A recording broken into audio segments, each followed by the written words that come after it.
midst of the storm stands the rock, unshaken, confident, bold, reliable, believable, firm and fun to be with.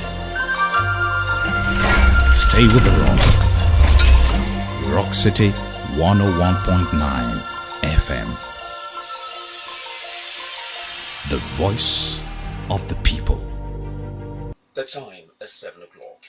Good evening. Here's the news headlines. Former Governor Olusegun Oshoba of Ogun State has backed the directive of the APC National Working Committee that direct primaries should be used to elect the party's candidates in the state for the 2019 polls. The Ogun State APC Executive Committee had rejected the directive, insisting on using the indirect mode of primaries where consensus option fails for any of the elective positions.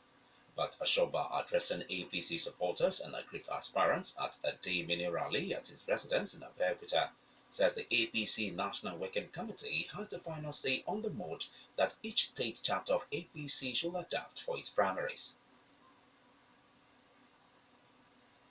Osun State SDP candidate Senator Iyiola Omishore has agreed to work with APC in Thursday's rerun state governorship poll. Omishore also says SDP will form a coalition government with APC after the rerun poll. The SDP candidate, who came a distant third in the inconclusive Saturday poll, gave this indication to newsmen after a meeting with APC leaders at his residence in Ile-Ife on Tuesday night. Meanwhile, the Osun State PDP candidate in Thursday's rerun governorship poll, Senator Ademola Adeleke, has alleged threat to his life. He also alleged the clampdown on PDP leaders and supporters ahead of the rerun poll. The PDP candidate made the allegation in a letter he claimed to have sent to foreign nations in Nigeria, including the US, the European Union, and the United Nations. The organized labor has begun mobilizing for the proposed 7-day warning strike over the delay in concluding the negotiations of the new national minimum wage. The strike is scheduled to begin from Wednesday midnight.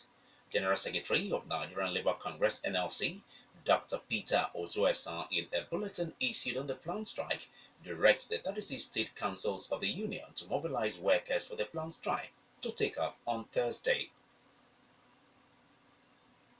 In the meantime, the presidency is meeting with the leaders of the organized labor as part of moves to stop the 7-day warning strike to protest the suspension of negotiation for the new national minimum wage.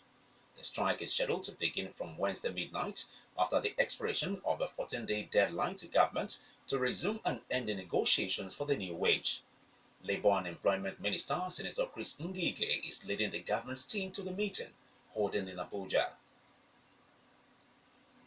The Nigerian Army has cautioned its officers against any likely advances from politicians as the 2019 polls approaches. A court-martial, according to the Army, has been set up to try any of its officers who violate the code of conduct guiding the military before and during the polls.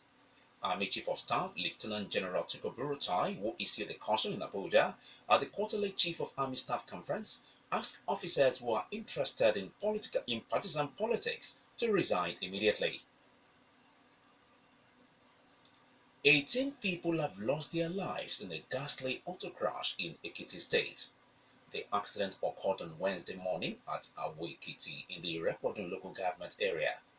The accident involved a trailer who ran over a passenger bus who was conveying passengers from Lagos to Abuja in a head-on collision on Owo-Igede Road in the town. In foreign, US President Donald Trump has urged other members of the UN Security Council to work with America to ensure Iran never acquires a nuclear bomb.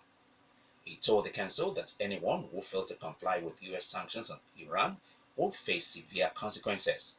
America is reimposing sanctions after pulling out of an international deal on Iran's nuclear program. In sports, Nigerian women's basketball team, the Tigress, has seen off Greece in the FIBA World Cup quarter-final qualifier to set up a quarter-final clash with the United States of America. The Nigerian ladies overcame their Greek counterparts 57-56 in a thrilling encounter on Wednesday to become the first African team to reach the quarterfinals of the FIBA Women's World Cup. The Tigress will now face the USA on Friday in the quarterfinal of the tournament. And that was the news headlines. I am Tunde Akimbe. Good evening.